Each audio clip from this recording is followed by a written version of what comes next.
Well, boys and girls, it's been a busy Saturday, and I thought I was going to take a smidge of a break, but we are third interview in on a very fine Saturday, and holy crap, we may be in for a little bit of a ride. Look who we got! It's Stirring the Pot with Don Kincaid and my very special guest, Jacklyn Sparks. Holy crap! I cannot believe I have Jacklyn Sparks on my show. Thank you so much for spending the time with us. Thank you for having me. Oh, you look cute as an MFing button. You are so cute. Oh my goodness. You look fantastic. Thank you. Thank you. You're not so bad yourself. Oh, well, I try, No, never mind. You have a beautiful championship. You have a beautiful smile. You have that beautiful hairdo going on. I love everything about what's going on, what we see, the fans see of Miss Sparks. I cannot wait to get to know a little bit about Miss Sparks because, in all honesty, I know who you are, but we've never met. And to be honest, I don't think I've actually seen you perform live, which for me, I'm a fucking jackass. So let me start off with that. I gotta, get up to your area. We'll talk about that. Get up to your area and see some Miss Sparks and some action because I've heard some stories. Again, we're gonna get into. So I am rambling. That's what I do. I apologize. Welcome, but I would like to ask you right off the ripper. This whole thing that we got going on, the world is in a very odd point in time. Never been seen ever. Are you and your family? You guys are okay through this whole Kincaid? Kincaid, you see it? Yeah. She smiled, but so that's a good sign. This whole kid, I know it's a serious thing, and I'm not trying to make light of, but we gotta have some fun, and that's what we do around here. So, you and your family, everybody's good through this whole mess? Everything is good. It's hard. It's different. It's like you said. In our lifetime, we've never had something like this. And my mom is high risk, so I haven't seen my mom since I think Valentine's Day. And like we keep in contact, we phone call, everything else, but I still work my shoot job, and I'm afraid to be a carrier, not know that I have anything. So I'm trying to keep her safe, trying to keep everybody else in the family safe. I got my Clorox wipes, I got my bleach, I got my hand sanitizer. We're doing good. We're washing our hands for 20 seconds, no less. I sing my entrance music to do it. It works. And hey, remember, because I've been told, I've been told, you got to wet your hands first because what the magic is the lather. It's not the soap, it's the lather. So you got to wet your hands, soap your hands, get that lather going, wash for 20 seconds. Now, you've mentioned Clorox and some sanitary, I can't even talk because I'm so glad you didn't add rope and a shovel and stuff like that because I didn't know where you were going with all of those items. You were scaring me for a second there because again I've heard you get a little hardcore in the ring, if you will. We're going to talk about that. So I didn't know where you're going with that. If you had a body to dispose of or whatever, hey, you never know. I don't deal with construction equipment, so I don't think I need any of that stuff. Grab an excavator, dig about 7 feet or more. We'd be good. Wow, she knows how far to dig. She's got friends in high places. I won't ask no more questions. I don't want to be tied into any of that, an accessory, if you will. We don't want none of that. Because if you don't notice, I'm built like a candle and I would not do good in prison, okay? This skinny guy in prison would be a fucking nightmare. Holy cow. Wow, we don't want none of that. No. So, again, thank you for taking the time and kind of getting to know because, again, I don't know you very well. And I would like to get to know more about Miss Sparks. And what I'd like to do is we sit down and we have the fans get to know you a little bit more that don't know you. And for the fans that do know you, maybe get to know you a little bit more. Now, I stalk your I follow your face page there, and I see the stuff that you put out. So I kind of know a little bit of Miss Sparks, but I don't know a lot. So that's what we're trying to do. I won't ask you for your address. I'm not looking for stuff like that. Okay, so we'll stay away from that kind of stuff. All right. I want to start right off the ripper. That beautiful smile is just kicking my ass right now. I want to start right off the ripper with that amazing championship you have over your shoulder.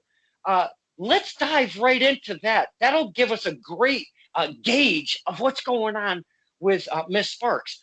What title is that? What's it called? What does it represent? And what promotion are you representing with that? All right, so this is the RICW Universal Championship. We had it before WWE. Just a little side note there, disclaimer, we had it first. So this little, my baby, I won her back in December. I actually won her off of Chris Dozer.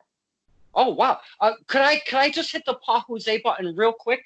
I think I have a visitor. Just real quick. I just got to answer. Absolutely. I just got to answer. He likes to hide on me too. He likes to scare the crap out of me.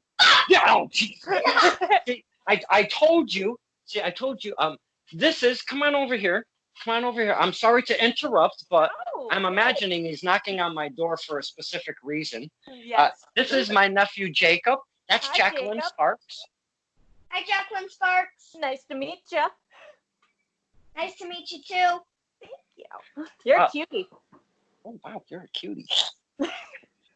Now we were just talking. I'm gonna close the door again. We were just talking to Miss Sparks about her beautiful championship that she has there, and she was describing it. It's the RICW Universal Championship. So could you continue, please? Because we were interrupted a little bit. Could you just please continue? Can I use one of your earbuds, please? No. Go ahead.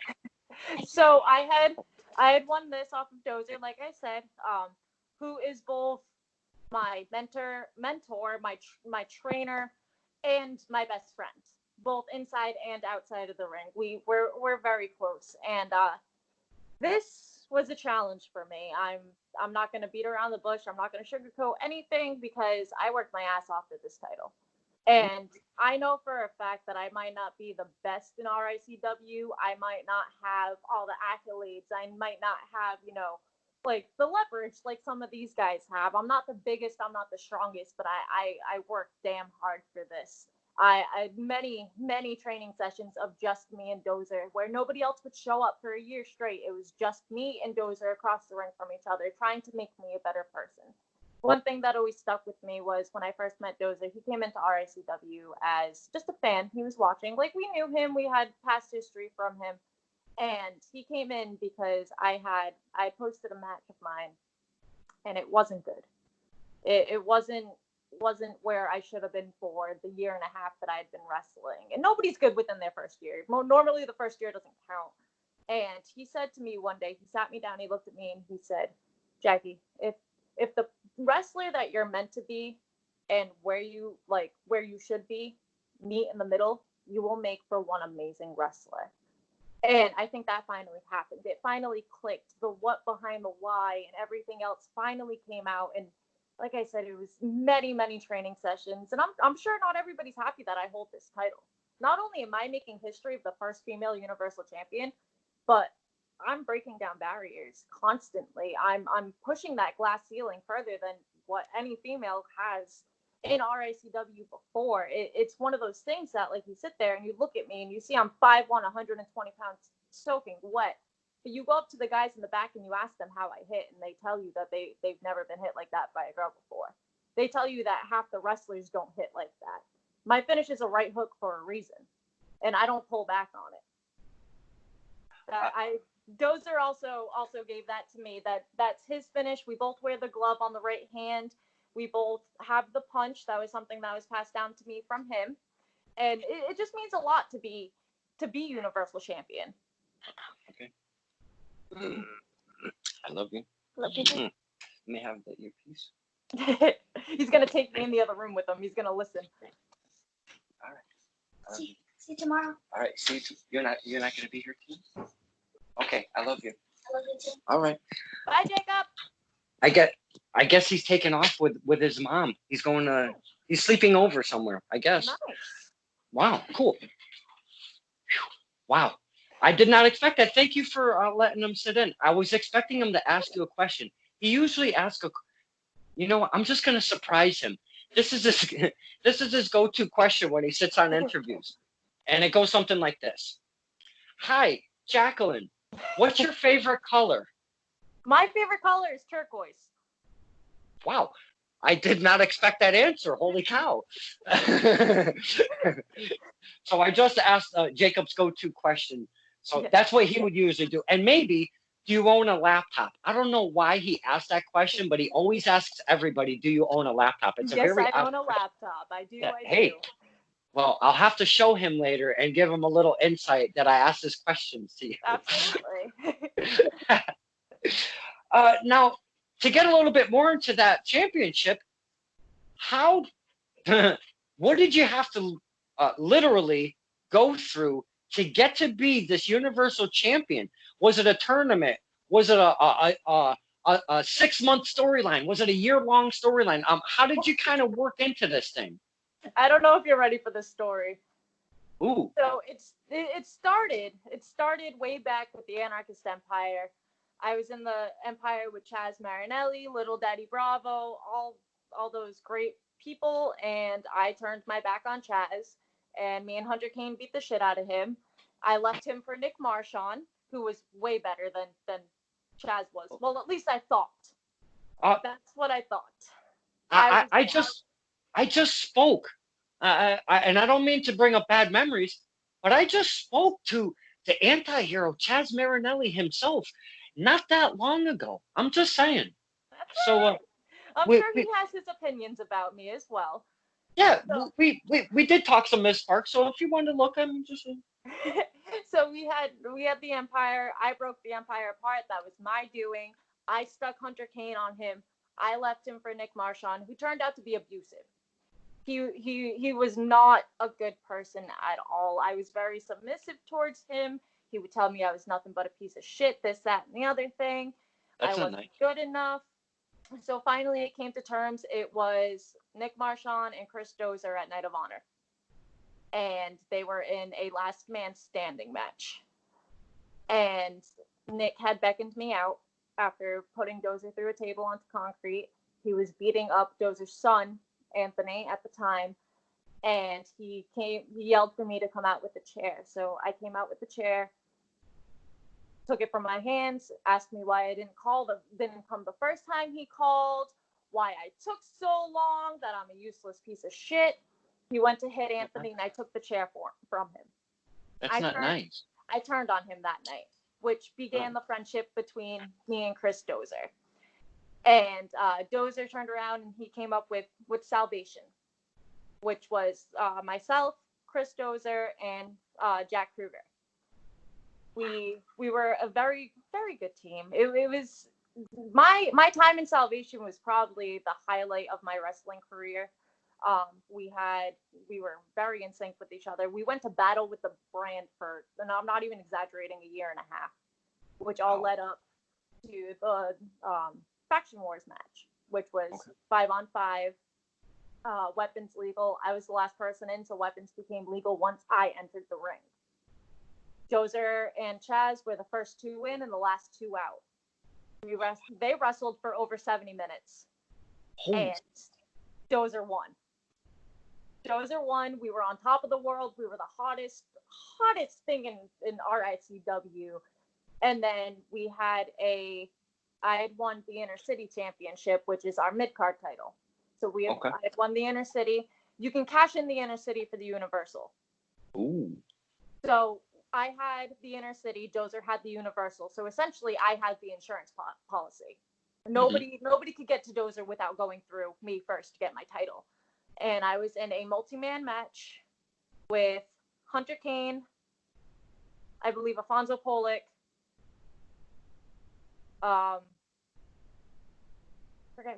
there's been a lot of concussions, but Kruger was in the match as well.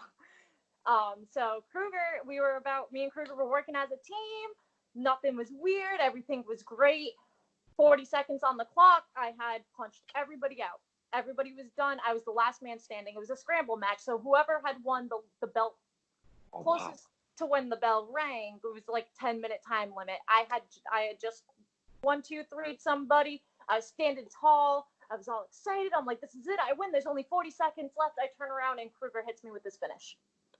Oh. He won the belt off me. He turned his back on Salvation, which led to jealousy within the group.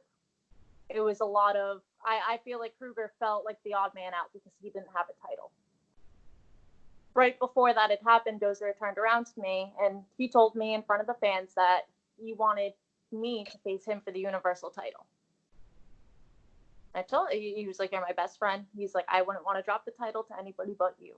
If I was to lose this title, I'd be honored to lose it to you, essentially." And we had the match. It was the feeling of winning this belt was, I can't even describe it. I can't describe that moment when I hit him with the victory roll and they counted to 3. And like in the initial moment, we talk about how wrestlers feed off the crowd and they hear the crowd and everything. In that initial moment, I knew I got the pop. I knew all wrestlers strive for that one pop that they get. And when you get that pop, it's unimaginable feeling. And I obviously started crying and I was very emotional. And I actually have a picture on my Facebook of me and Dozer hugging after I won the title. And I'm in tears. I'm in shambles because I finally worked my ass off enough to get this title. And it wasn't until I watched the video back, because Matchup Wrestling does a lot of videos, compilation videos of RICW, RWA. He goes to NECW, he does all that good stuff. And on the way home, I get a notification from Mashup Wrestling, and he had posted the video of me winning. And it's really cool because you don't realize how much the fans care about you until you hear you hear the video, and I watch people in the back who I never thought believed in me standing on their feet and clapping, and like, I might cry, don't mind me, I'm very emotional, because it's one of those things that if you were to ask me 4 years ago where I would be right now in wrestling, I never would have guessed this is where I am. And it's crazy because 4 years ago I was scared. I didn't know if I wanted to wrestle, if I wanted to manage. I had many breakdowns of, I don't know if I'm doing this, should I be doing this, I'm not good, why am I here? And to have somebody who put all their faith in me, and the crowd who followed me from the back, and I'm gonna name drop them because I love Corey, and Corey is like RACW, and he has followed me from the first time we met at Beyond. I wasn't a wrestler, I was just a fan. I went to go watch my friends, and we sat on the side of each other, and he's been at every RACW show since. And like, he watches, and like, he always praises me because he watched me from the beginning. And there's very few people who have, like, you have the people, obviously the boys in the back who have watched you from the beginning, but it's different when it's a fan coming up to you and being like, "You're not the person that I knew 6 months ago. Congratulations, this is crazy for you." Like, it's crazy. It's been a whole crazy ride. The whole ride has just been insane. Now, have you had to defend your championship? And I'm going to get back to your story in a second. Have you had to defend your championship at least once yet before this whole thing went down? Yes, I defended my championship with Dozer cashing in his reclaws and Jack Kruger cashing in the Inner City belt on me. Ooh. So we had taken Kruger. There was a promo. Well, Dozer came out and he said that he wanted to cash in his rematch clause that night. I said, absolutely. He said, "You outsmarted me the first time. Let's see if you can do it again." I said, "Absolutely, no problem. I'll put the title on the line against you at any point." And Kruger came out, and he's maniacal, so he's crazy, and he's all I want into, and he's like, "I want to cash in." And me and Dozer both punched him. So we thought he was out for the count. We thought he was done. And he comes back out at the beginning of the match and says he wants to cash in. So we did that match. I obviously came out victorious. Fun fact, I actually got very badly concussed in the middle of the match. Nobody's real fault. It was a botched move. It happens. We've all been there. I landed with Jack Kruger's body weight on top of my own body weight on top of Dozer. So it was a tip sandwich. I smacked my head there. I smacked my head at another spot. It's weird because, like, I'm sure not too many talk about concussions, but it's a very real thing in wrestling, and it's something that a lot of people, there's this thing called, like, you're on Dream Street is the best way to describe it. Things get fuzzy. You see the lights, you hear the white noise, and most of the time you can talk yourself out of it.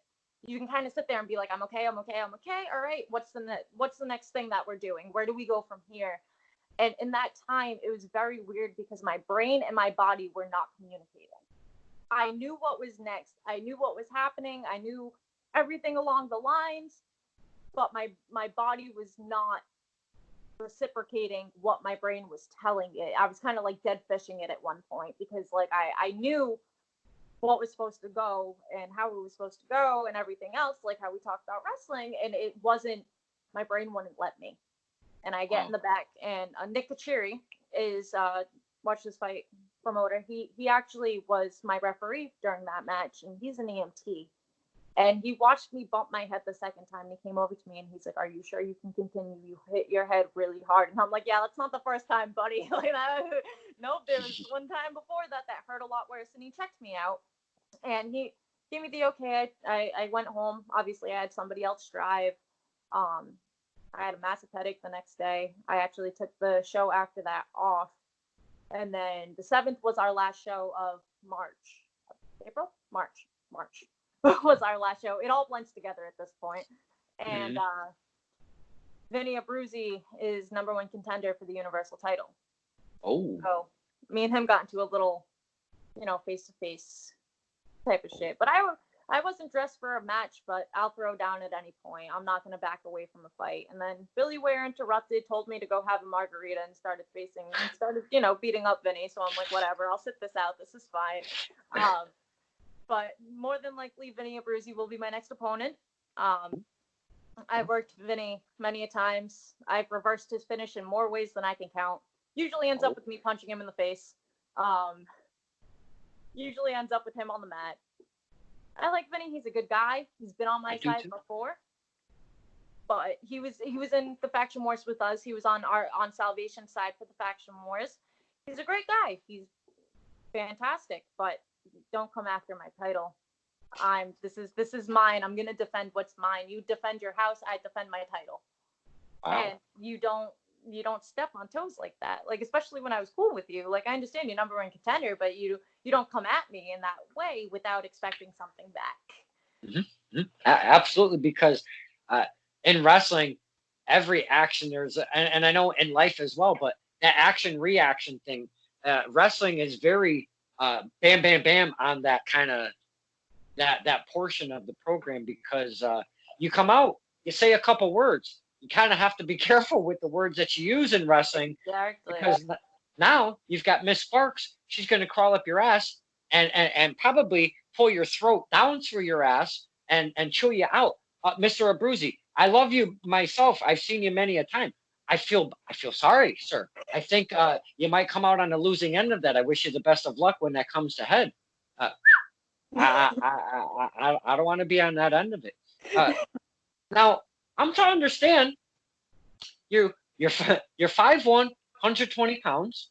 Now, being that small of a woman, it's not always the easiest to get into this game as being a woman. Now, when you're coming in and you're a petite lady like that, is it even much harder? Because now it seems like, from my perspective as a fan and talking to you, that it would be a little bit harder to prove yourself in the back room with the boys, if you will. So I was kind of lucky with the way I came into the wrestling business. I have been a fan since 2009. I used to go to RWA shows. I was really close with one of the wrestlers there. I've known T for years. I've known Mike Montero for years. I've known Detox. Like, these are guys that I already got along with. These are guys I've known for 10 plus years now, where somebody, a female who's just breaking in, who doesn't know anybody, where I can go to any locker room pretty much in New England and I'll know at least one person there. A lot of people don't have that, I guess, like, that advantage, I would say. It's a support thing. It's a support thing. It's don't get me wrong, I've been in locker rooms before where I'm never uncomfortable, but there have been times where people will pass me by on a handshake, and I find it very, it's disrespectful in the first place, especially since I have a helping hand in RICW. that's my home promotion. I help run it. I help with the behind the scenes things. And it's one of those things that it's kind of like a slap in the face.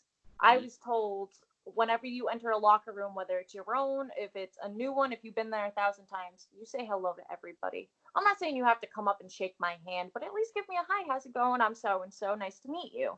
You don't walk into a locker room where you've never been, and it's a disrespect. I'm new school in the factor of wrestling, but I'm old school in the factor of the way I was brought into the business and the way that I look at it. It's I've never felt not at home in a wrestling environment, but That's when good. somebody gives you like that kind of like they kind of blow you off like that puts a bad feeling in my stomach. And like I said, especially when I have a helping hand running, okay, you don't respect me, okay, maybe you're not going to get booked. Maybe it'll be a hand in that. And it's a hard thing. Like, it sucks to kind of be like that, but in the wrestling world, you have to be picky with who's in the crew and who's not. And RECW is a great crew of people. Like, we have a fantastic place. Yeah, because you no, I was interrupting you actually, because you want that wrestling etiquette behind the curtain to make those events run smoothly without the politics, without the drama, without the everyday life shit there, because that's what you go to wrestling for. That's why we go. It's to get away from the bills, the mortgage and all the dumb shit, our jobs and what have you, to kind of get away, a little escape for us to kind of have some fun.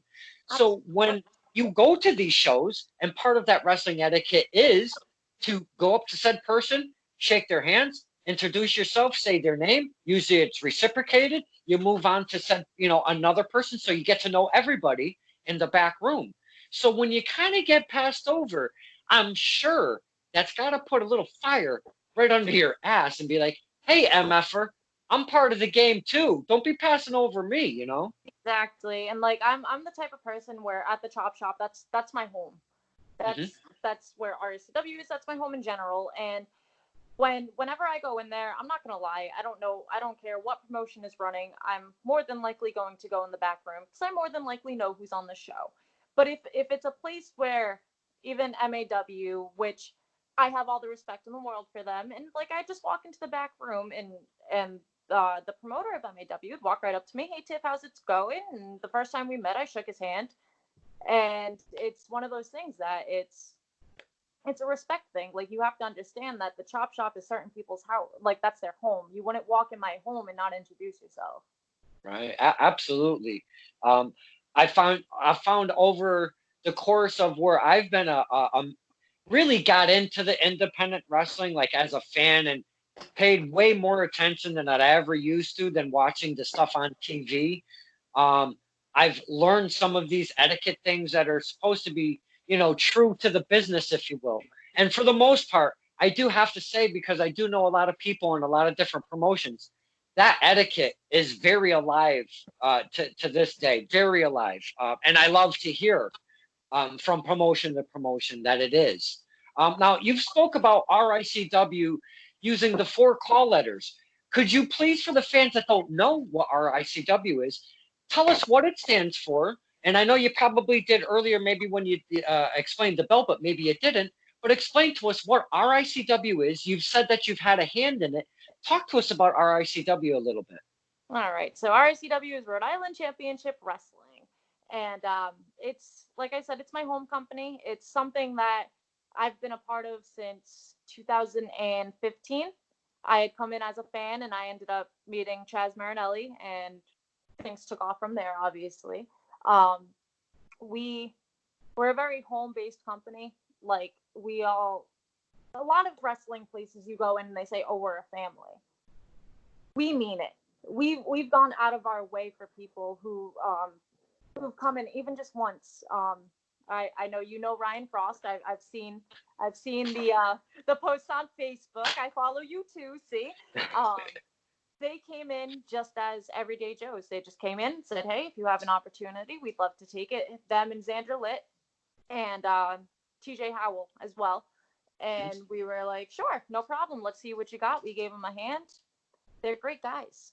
They're great guys. They're terrified of me, which I think is really funny. But it's one of those promotions that, like, we're a family. Like, there's no other way to put it. Like, we have a very good support system. People know they can reach out to anybody who's willing to listen. Dozer has more than enough times offered one-on-one trainings with people if needed. I've offered to go down and help where I can. I'm still fairly new to the business. Like I said, I've only been in for almost 5 years now. But the little bit of information that I've been giving, I like to pass along. And Awesome. I'm sure a lot of people feel that way. And like, I don't consider myself a trainer. I don't consider myself anything like that. But if you have a question I can answer, I'd love to answer for you. It's a lot of work. It's a lot of work having a home company that you have a hand in. It's a lot of, and the whole reason why I have a hand in it, just a little backstory. When I was dating Chaz Marinelli, we split the company. So I have a portion of the company legally from Chaz Marinelli. Oh. And I never let that go. We never rearranged that. So I still have my hand in the pot. What type of percentage are we talking? Like a 50-51? A 30-70? What are we talking here? We have like we have a core group of guys who are we call it, we're part of the board. And it's there's four or five of us, so I think it comes out to like a 33% of the company. I still have a say. I still have a say in what happens. Okay. But Chaz does have the majority. Like we have a voting situation. I have one vote. He has two. So he can pretty much veto anything that he doesn't like that I say, which happens a lot because, you know, he's a dick. But I would never say such a thing. Now you seem to be very passionate. You talk about being a fan. Now, when you were a fan, you were mostly going to the chop shop shows, or did you kind of go around to different promotions, or how were you as a fan leading up to you getting into the ring? So 2009, we're going to go a little deep, and a lot of people know about my past history. I'm not ashamed of it or anything. 2009, I was mostly going to RWA. That's all I really knew about. Like I said, I was really good friends with this guy, Zach Fantastic. He hasn't wrestled in forever, but he was my best friend at the time. He was dating one of my friends. We'd go all the time. We always had a great time. I even managed him once. That's where I met Ricky Medeiros, Mike Montero, all of those people, Jason Devine. And I always thought wrestling was really cool. Like, as a kid, I remember my dad watching it. I remember The Undertaker being my favorite. I thought he was so cool, and I loved his gimmick and all that stuff, which I didn't know it was gimmick back then, but it was real at that point. But like, I got mostly into the indie scene. And so I had left. My ex didn't want to go to shows anymore, which I understood. I was more into it than he was. It's whatever. And I ended up getting into some heavy shit, and I ended up going to rehab. I've been clean for almost 5 years now. And when I got out, the first thing that I did was hit up one of my friends, and I said, I want to go to a wrestling show. I said, okay, when do you want to go? So I made arrangements. I went to Beyond when it was still in Providence. Went there, had a great time. I missed it so much. I missed being a part of it. Got into talks about training. I didn't have a car, so I never ended up making it happen until I met Chaz, and then we started going off from there. I still consider myself a wrestling fan. Like, I still go, and I'll still support whatever promotions are in the chop shop. We've done Watch This Fights. We've done RWA, and like, when I say we, like, as a wrestler, my mainstay is a wrestler. I love being in the ring. I love punching people. I love fighting people. But if a company needs help somewhere else, I'm more than willing to put. I've done announcing for Watch This Fight and RWA. Nice. It's not my favorite thing to do, but if a company needs help, I have no problem lending a hand. Well, you said you've announced before, and I know it's not your favorite thing to do, but let's just, for shits and giggles, let's say, what if you had to announce? What if you had to announce the anti-hero Chaz Marinelli? What would that sound like for us, the fans? Could you maybe introduce him into the ring for us right now? Would that be something? We can. I mean, like I said, I'm not the best. That's okay. I have announced him before. Oh. So it'd be introducing first. Hailing from the underground, weighing in at 185 pounds, he is the anti-hero, Chaz Merritt Ellie. Wow. Getting that nice little extension at the end. That's a difference maker right there. I watched a lot, like this. I'm not gonna lie. I watched a lot of Lucha Underground, and I listened to the way that she announced. I can't think of her name right now. I listened to the way that she announced, and it's not Maria, it's like Mercedes or something. I watched the way that she announced, and something that I noticed that she did is when it's the heels, she drops an octave. When it's the faces, she goes up a little bit to get like that kind of hype behind them. And like that's something I always tried to do. And like it was kind of funny because when I started announcing at other places, because I did it for RACW for a little while as well. When I started announcing for them, everybody would be like, hey, if we could all get the RICW announcements, that'd be great. And I'm like, what do you mean? I'm like, what do you mean? Oh, it's Melissa Santos. That's her name. Yeah, Melissa Santos. And I'm like, what? There's no difference between the two. And they're like, no, Jackie, there definitely is. Like, there 100% is. And I'm like, what do you mean? And like, people got offended by it. But it was just, I'm so used to announcing for my home company that like anywhere else, it's kind of like reading off a card or trying to figure it out of how Jacklyn was my favorite entrance to announce. Because I used to, he'd come out and I'd do the no. Hailing from Dr. Cobblepot's laboratory, weighing in at 1 megaton. He is the meta-human supervillain, Jacklyn. And I did it every single time. And the first time I did it, he's like, you need to always do that. I'm like, you got it, buddy. Man, whenever you must have said the meta-human like that, he must have popped like an MF. Jacklyn face. That's amazing. Oh man, that's such a great story because we wouldn't hear it. And if we would have met at our ICW or at the Chop Shop in general, I'm sure we would have hit it off because you have a fantastic personality. But we wouldn't hear stories like that if we were just kind of hanging out. So that's why I really like to do these, is to kind of do the one-on-one thing, and we get to really know you guys and girls. And I really appreciate you sharing stuff like that. That as a fan, I love that kind of shit. It's because cool.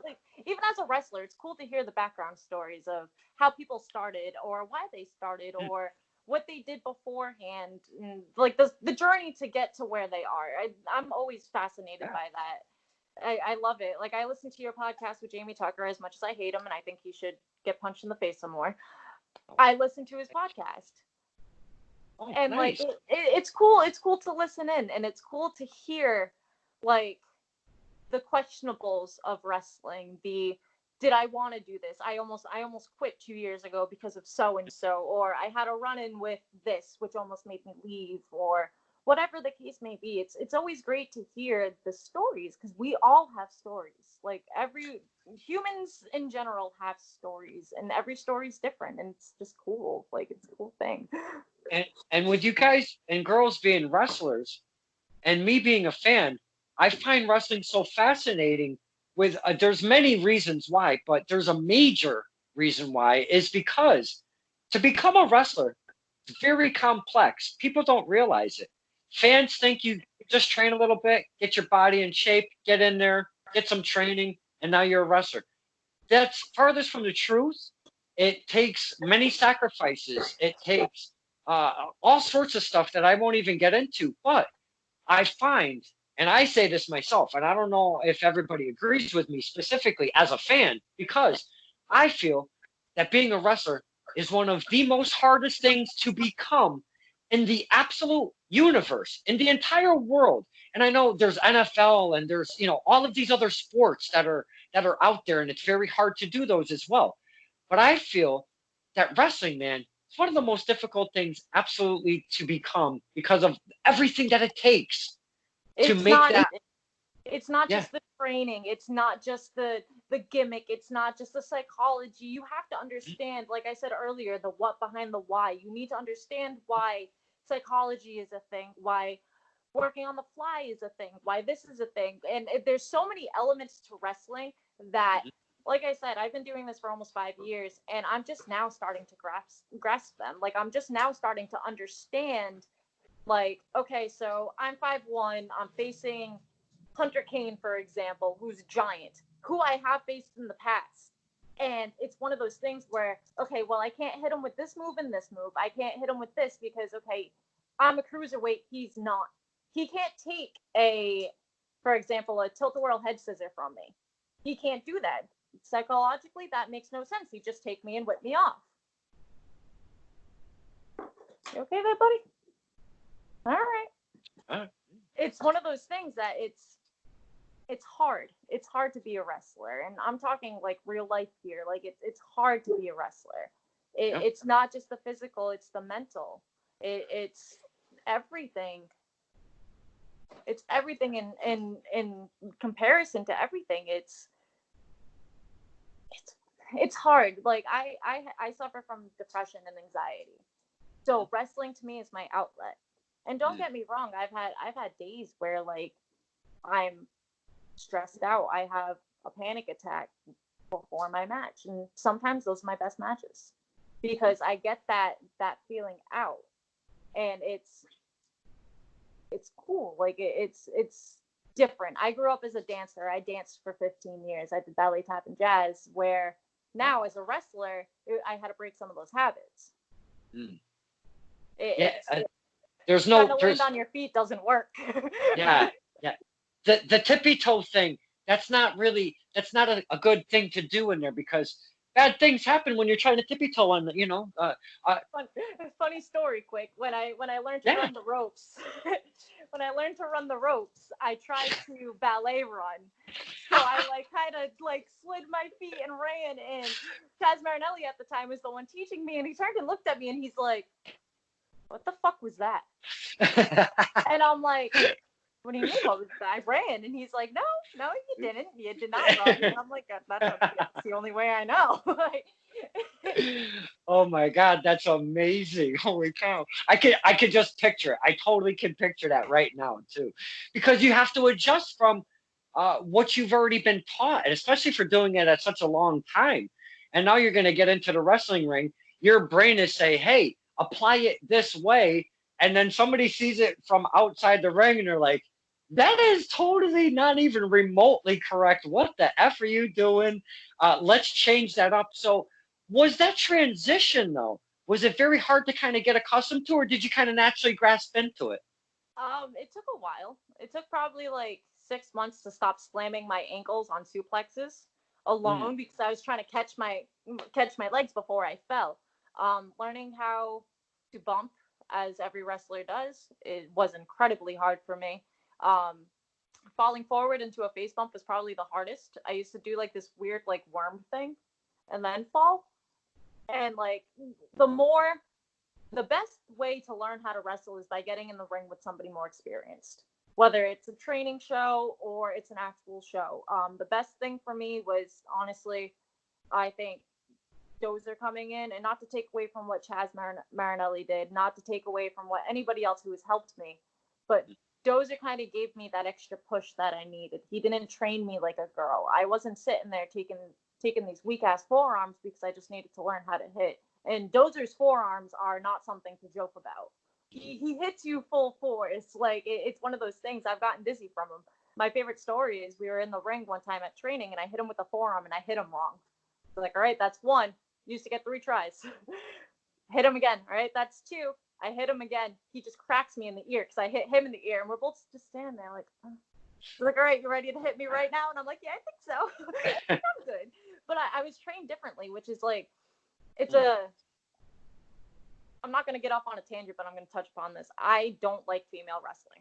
I don't like what it's become. It's come a long way since the 90s and the Attitude Era, but it's not still at its full potential. The fact that Major League Wrestling companies like AEW and WWE does not recognize intergender wrestling because they think it's a form of domestic abuse is bullshit.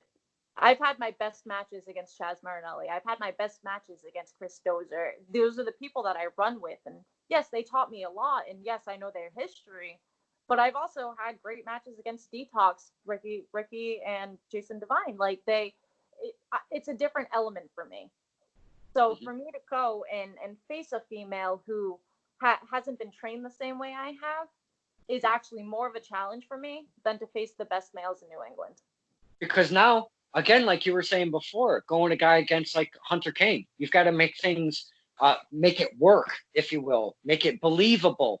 Yes. Now, going against a female, when you've worked against males more often than not, when you get in the ring with a female, are you like, okay, now listen, Sparks, don't be taking her fucking head off now. Let's pull it back maybe just a little bit. You've got to get that mindset changed. I have to dial back, which to me is it's almost like it's a detriment to my character. I built my character off of being the toughest female in the chop shop. I've built that off of that, not to take away from my sauna or from anybody else who has ran very well in the chop shop, but I'm a different breed. And I'm not saying that to toot my own horn or anything, but I was not brought into this to work like a female. I was brought into this because I am a worker. And that's what one of the first things Dozer told me. To me, you're not a female. You're a worker. You're a wrestler. You're in this ring, and I'm going to teach you the same way that I taught everybody else how to do. And actually now, like with trainings, when we have new people come in, I'll tell them, hit me. And like they'll look at me and I'm like, hit me. And for one, because you have to get used to working different sized people, and for two, because I know if they're afraid to hit me, it's not going to work. It's not going to work. I've had people come in before who were afraid to hit me, and then I clocked them, and they're like, "Oh, okay, you hit. Like, all right, okay, so you do this. Like, I'm not fragile." And like that's one of the things that like I think how we were talking about. It's almost a disadvantage being a girl. I think that's honestly one of the hardest hurdles for me is people not taking me seriously because I'm a female and I'm small and I'm petite and I'm cute and well, I'm not going to hit you as hard as I hit other people. Absolutely not. Hit me the hardest you can. Right. And then see if I hit you back twice as hard. And I've faced people like Eddie Vegas, and I punched him, and he told me that was the hardest that he has ever gotten hit. And it was actually really funny. And like I take pride in that. I take pride in the fact that I'm a safe worker. I don't kill anybody, but I'm gonna hit you as hard as especially the fact that I am a female. If you go back on my Facebook, I actually shared it to my Jacklyn Sparks page. You watch my match between me and Jack Kruger. I didn't hold back. That sound that you heard from that sign was real. There was no, I can't. As a female, I can't hold back. I can't pretend to hit you. I can't do any of that. I have to go full force. It's one of the things. I'm small. I have to hit you as hard as I can. But it kind of comes back, and I appreciate that whole thing. Not that I'm in the ring from the opposite side of you getting that part of it, but I appreciate that as a fan because it makes it that much more believable when you're following through and doing things. I see so many guys, Miss Sparks, and I do point out the guys that will come up to you with all sorts of, but then when they give you this forearm, yeah, there's nothing there because they've actually totally pulled it back. And I would never name names. I would never slight anybody in 1,000 years because that's not what I do. Because I love to elevate everybody. But I see as a fan that happens a lot. Not to say a lot like all the time in every promotion, but you see enough of it to be like the way you're talking about it. Hit me, damn it! Don't be a pussy. Just hit me. No, don't. Like, and that's my biggest thing. Like, don't be afraid to hit me because I'm gonna hit you. If I hit you too hard, let me know. Like, you kind of have that balance with your opponent, and it's one of those things that like I'm gonna hit you. I tell people all the time, I hit. Don't be afraid to hit me. It's almost a disrespect to me for you to come in and give me a forearm to my shoulder because I'm a girl. All right, now I'm hitting you twice as hard as I intended to, but here we go. Like, if you can't deal with getting hit, you shouldn't be in a ring. Oh yeah. Oh, I'm sorry for the interruption. No, go ahead. Dresser in your room. See the fam. When I do these back to backs, they haven't seen me in a couple hours, so I'm getting the little nephew. Now I'm getting like messages. I'm getting messages of questions and stuff. Just kind of doing the thing. I understand. Now I'd be remiss if I didn't go back to Cold Cash being Ryan Frost. You mentioned him, not me. I did. I know that. I would be. I would be remiss if I didn't go back to him and mention the infamous Ryan Frost, the privileged TJ Howell III, because I love me some of the Cold Cash, as they are known as a tag team. They come out of Tessa Strength out of East Hartford. I go to every single one of their shows because that's my home base is Connecticut. Yeah. But again, I use the word remiss again. And also, I would end up on the list, if you will, if I don't mention the guy, the kid, if you will, that's behind Cold Cash. I don't know how the fuck this even happened. I watched from a distance because I wasn't going to the chop shop very often because of the distance, but I do watch. Now I see this kid, Coach C. I don't know what type of relationship you got with this guy because he seems to like to use this a little bit, which is a good thing and a bad thing in wrestling. You could make a lot. I do the same thing. I got a lot of fucking enemies, I got to say. So with that being said, we've mentioned all three of those guys. Could you give us a little something on both Cold Cash and Coach C? Because if I don't want to hear his shit. Cold Cash, I haven't had the honor of being in the ring with. I've obviously have dealt with them at shows. They did cut a promo and they did mention my name once, saying if I could find a tag team partner, I would have the honor of facing them. And I had to gently remind them that I do have a tag team partner and we both throw right hooks. So they should probably watch their mouth. And then they promptly apologized to me because apparently I'm big and scary. And Coach C, what do I say about Coach C? He's annoying. He's entitled. He thinks he runs the wrestling world because of who his father is, which you can never take away what his father did. He's a legend. He's a great guy. But his son I feel like he's just trying to he has this alumni that he calls, right? He has this alumni. Yes. And I feel like he doesn't have any particular want with his alumni. I think he just wants to write their names down so he feels cool. Oh, so you're thinking that he's just accumulating a list, if you will, of yes, just to get names under his name to maybe now I'm just putting it out there. I would never say because Coach C, I never met the kid. I don't want him on my bad side, which I kind of probably do just a little bit. But are you saying that he's trying to get people to maybe ride some coattails, if you will, to get a name of a name, to get his name elevated? I think so. I see. The thing is with Coach C, he's young. He's young. So I don't put too much against him. I don't wish him any ill will. He has tried to get involved with my matches before. He doesn't understand that a child's place is outside of the ring, not in it. He can manage, he can do whatever he wants, but he shouldn't be and he steps over boundaries continuously. Now, Coach Will is our inner city champion. He does the thing. I like Will as a person. Now that I don't mean to interrupt, but that's the nemesis of Coach C. Am I correct on that? Yes. So we actually did a stream the other day, and I'll plug this here a little bit. It's called Shooting from the Underground. We play Fortnite together. We stream together. It's a pretty cool thing. And we were on with myself, Chris Dozer, Coach C, and Coach Will. And Coach Will had a couple of words for me, and I just think it's really funny because I punched him in the face once, and I'm not afraid to do it again. And back to Coach C, whenever I have dealt with one of his, I guess you could say, alumni, Harry Brooks, for example, I punched him in the face. Pumpalicious got one over on me only because I tried to punch Coach C. Lots of judgment on my part. It happens. But he just tries to stick his nose in everything. And I give the kid props. He's more out there than most of us wrestlers. He's putting himself forward. He's doing the drawings. He's drawn me before. We have them all actually posted up in the Chop Shop, which is pretty cool. That's awesome.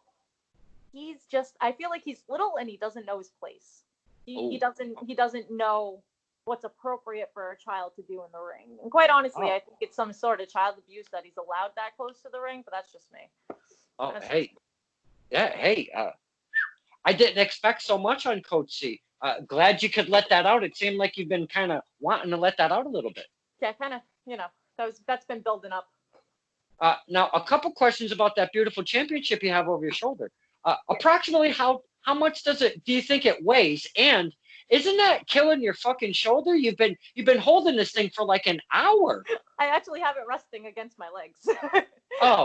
Okay. So silly on me. It weighs, what does it weigh? 8 pounds?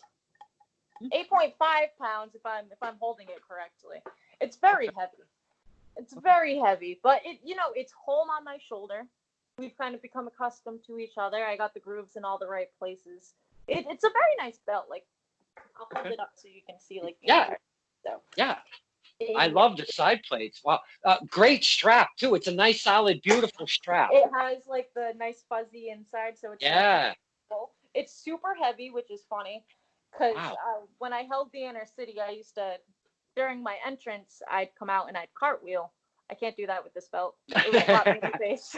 It would not be fun. It barely fits me because it's so big. I have to put it on like the last of the last rings on it, but it fits me and it's home and it's not going anywhere soon. I can guarantee that. Wow, spoken like a true champion, if you will.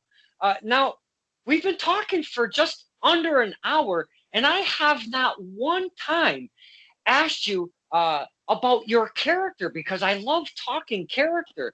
You have the red hair. Is that a usual thing that you have, that colored hair? It comes back every at least once every 6 months. I dye my hair red again. I love it. It fits my personality. It fits Jacklyn Sparks. It fits everything. It's one of those things. It draws attention to me, which as a wrestler, you're looking for the attention. You're looking for that. Your first impression is everything. The way you walk out of the curtain, the way you present yourself is more important than the way you do your moves. Especially when it comes to us, the fans, because I always say, we're fucking easy, man. Give us a little something, and we latch right onto it. So we see a beautiful girl with a beautiful smile with that beaming red hair, and we're like, oh, a squirrel. It's kind of like that. It's kind of like that.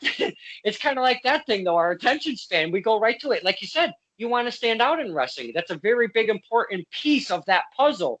The many pieces that make that puzzle of being a wrestler. You got to stand out, So let's talk about the character a little bit. Jacklyn Sparks, obviously, is probably not your real name. You don't have to indulge into that because we don't want the weirdos knocking on your Facebook page because, again, we stalk. I mean, we follow your Facebook, your fan page, so we don't need your real stuff going on. But now, when I don't even know where I'm going. I've lost everything because I feel I had this vision that I was stalking you. I'm like, no, that's not. You don't say shit like that. Your character, Jacklyn Sparks, is an extension, because I speak with this with many of the men and women that I have interviews with. Is it an extension of your real self, or is it a totally made up character, like from a Powder Puff character that you saw one day or whatever? Because you've only been in the game for almost 5 years, you say, which is a short career, but it's still enough to have experience at the same time. Talk to us about your character, the evolution of, if you will. So, my character is definitely my real self turned up a trillion. I've always wanted, I call myself the Vixen Jacklyn Sparks. And that's for many reasons. But for one reason is I want to teach people that you can be sexy, you can have sex appeal without being slutty. Because being slutty and being sexy are two completely different things.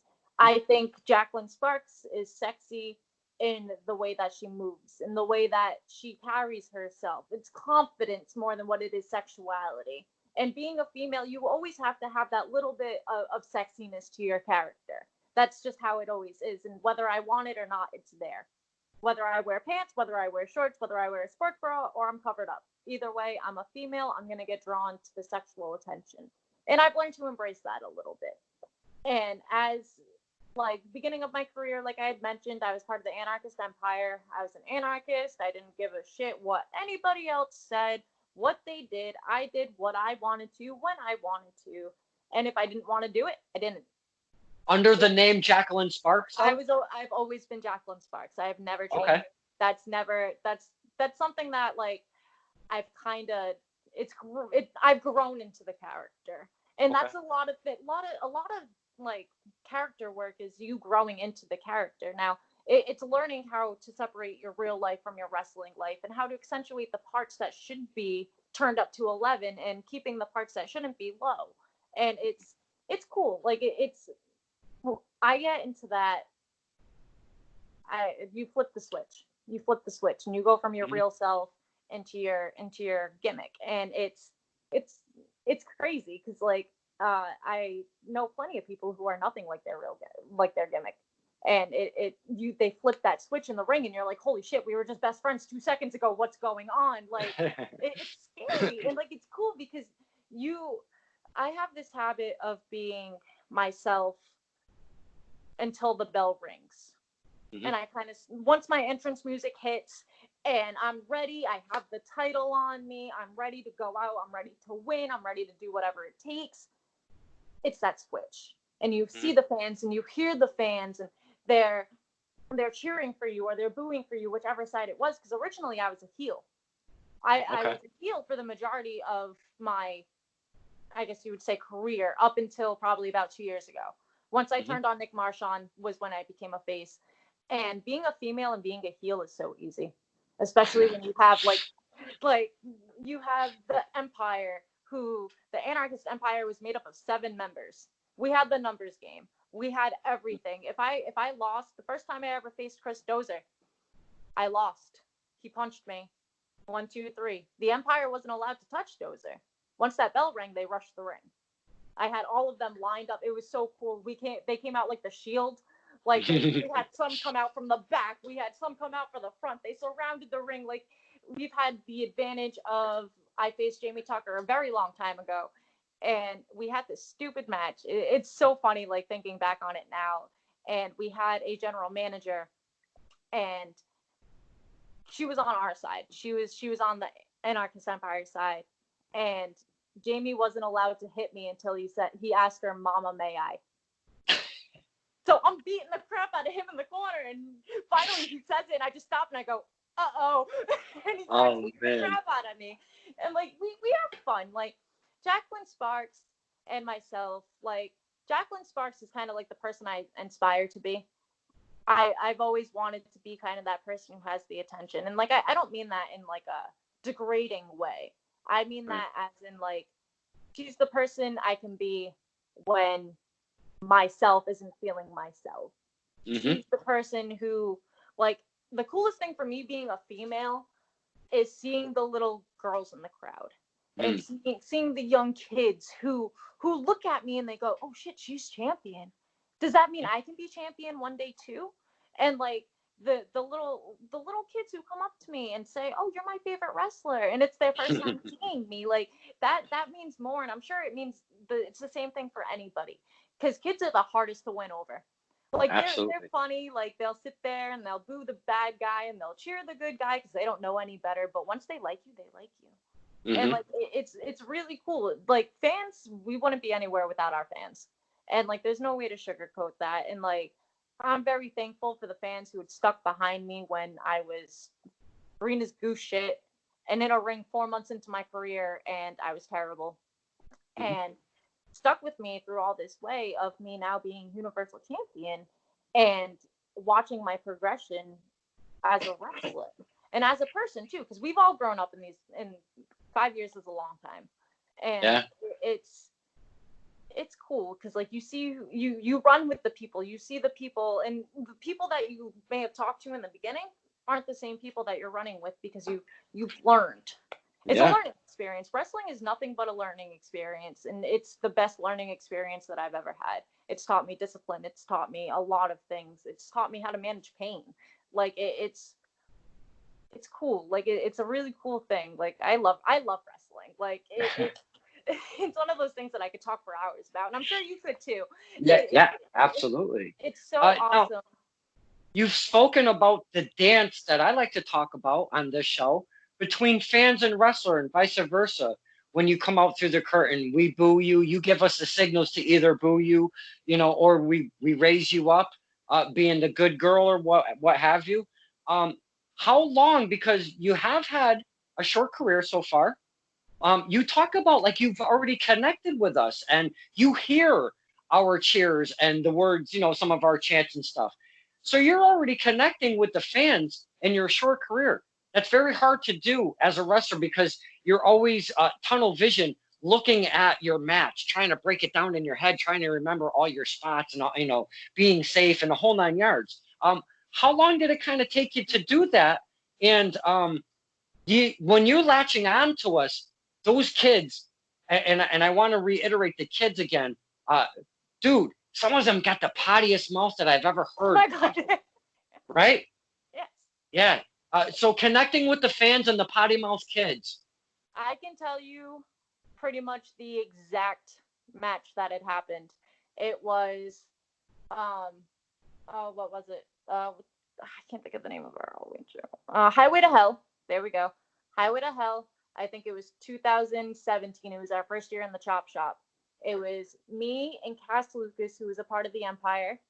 We were still in the Empire at this time, against Detox. And I can tell you the exact move. I went for a double crossbody.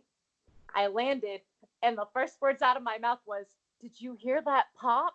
That was the first time I heard the crowd. Like, that was the first time I actually heard them. And like, it was funny because I'm a bad guy and they're cheering for me, but they're cheering for me because I'm a girl, which is like that's the biggest double-edged sword with me, because I can be the biggest asshole in the whole entire world.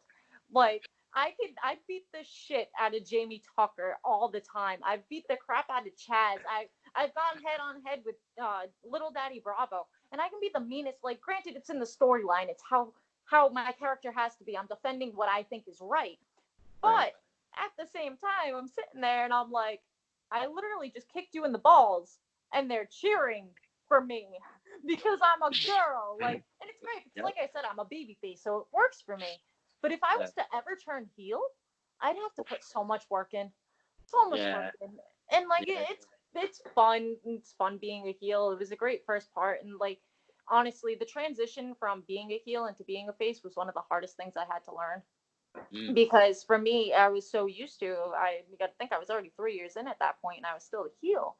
And when I turned on Nick, it was like I had to change almost my entire moveset because I was AB, punch, kick, usual dirty, grimy heel shit. And plus I had the Empire behind me during that time. I didn't have the Empire anymore. I didn't have anybody looking over my shoulder. Yeah, I had an alliance with Chris Dozer, but we weren't in the faction yet. Where now, especially, like, I'm on my own. I don't like, me and Dozer still have a good relationship. Like, we're still friends. There's no bad blood between us, but we're not a faction. We're not a tag team. I don't have anybody sitting there. Oh, Tip's losing. Jack is losing. I gotta go in. I gotta go. That's not how it is anymore. It's me on my own. And I think I've proved a lot in the last year or so with that. Even though I had Salvation, that was probably the best thing about Salvation, was the fact that we were all together. We were a faction. We were there for each other, but we let each other do our own things. It wasn't always like I'd manage Dozer, I'd manage Kruger, or they'd manage me, but we weren't always there. We had our own battles to take care of, and we all supported each other in whatever we were doing, which I think that's the best way to run a faction. Like, you're there if you need each other, but you're not always up each other's ass. Like, I think the brand's super annoying with that shit. They all, oh, well, Chaz Marinelli's in the ring, so Little Daddy Bravo and Jimmy Tucker have to be out too. Like, no, that's not how it goes. You guys just wrestle. Just stop. So I'm actually just going outside. Oops. I'm gonna go outside and check on the little fire that we got. I'm kind of curious on if it's still going or not. Not really. It's kind of just some coals hanging out. I figure we might finish by the fire, but I guess we won't. Maybe we'll start it back up, huh? Screw. I mean, they don't call me Jacklyn Sparks for nothing. Oh, there's a gate on it. Let's see, because what we do is because we're out in a country-ish area, we Hmm. put a little gate over it so it's not, no animals kind of come flying on it or whatever throughout Absolutely. the night. Yeah, but look at that. Now, if you see, I'll show you. I'm gonna turn it around. Now, the coals. Do you see that there's a blue flame in there? Yes, I do.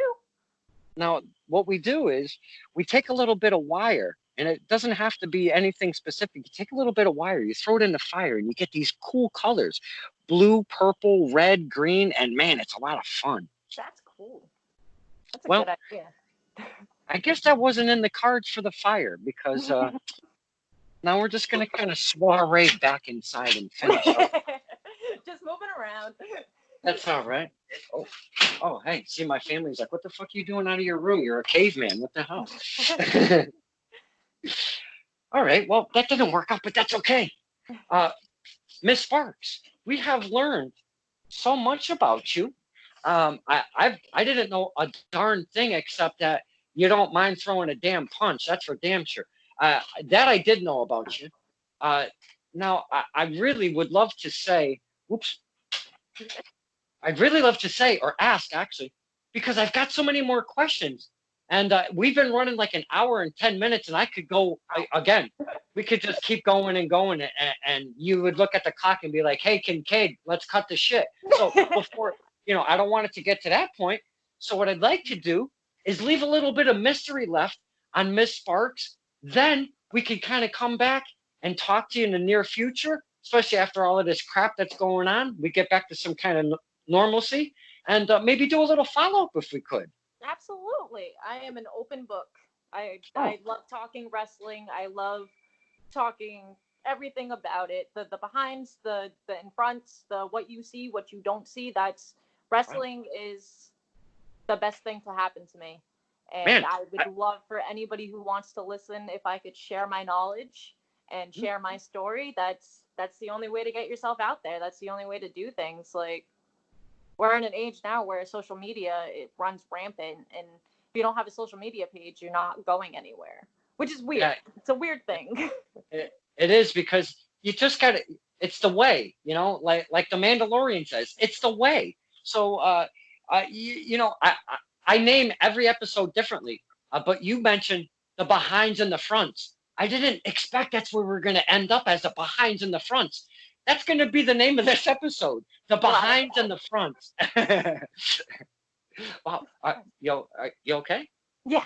No, Uh, there's a bridge next to my house that trucks aren't supposed to go down, but they go down it all the time. So oh. I heard a loud honk, so I don't know what happened. Oh man, we got a couple of those overpasses, if you will, where the trucks aren't supposed to go because it's so low. I've seen them come back like fucking tuna can or like a sardine cans and just blow wide open. Holy crap! The bridge next to my house it's a little bridge. It used to be one way, but they made it two ways, so it only has like a 4-axle limit. But big tractor trailer trucks go down it all the time, and they always wipe out the pole that's right, because you can turn right or you can turn left, and if you go to turn right, you're hitting the pole, and if you go to turn left, you end up down this like windy ass road. So either way, they're fucked, and they're not supposed to go that way, but they do it all the time. Oh man, this has been an absolute pleasure. You're cute as an MFing button. Oh my goodness, so cute. And hey, with a little temper, if you a big temper, if you will, not a little temper. She's a champion. Not only a champion, she's a universal champion before the WWE had a universal championship. So I appreciate your time with us. You talk to us, the fans. Before I do let you go, though, where do we find you on like the face page and stuff? Because I'd like the fans to be able to find you. Facebook is Jacklyn Sparks. Right under the fan page, I'm the first one that pops up. It's a picture of my beautiful face with the Universal title, I believe. RIC official RICW on YouTube. Jacklyn Sparks X on Twitter, which I barely use, but I do have one.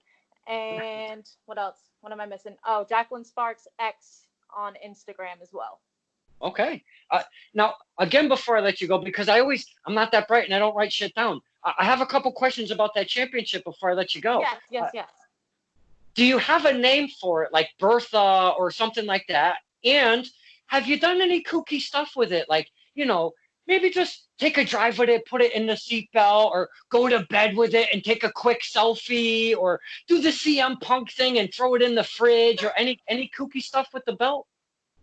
I have not done anything too crazy. It is 8 pounds of silver. We did a little lookup real quick. It's 8 pounds of silver. Oh, it's a heavy ass belt. It's a big ass belt, but it's beautiful. I usually just call her mine, baby, property of Jacklyn Sparks, the usual. Gotcha. And I think the weirdest thing that I did was I worked at a little burrito place, and my boss was actually a giant fan of wrestling.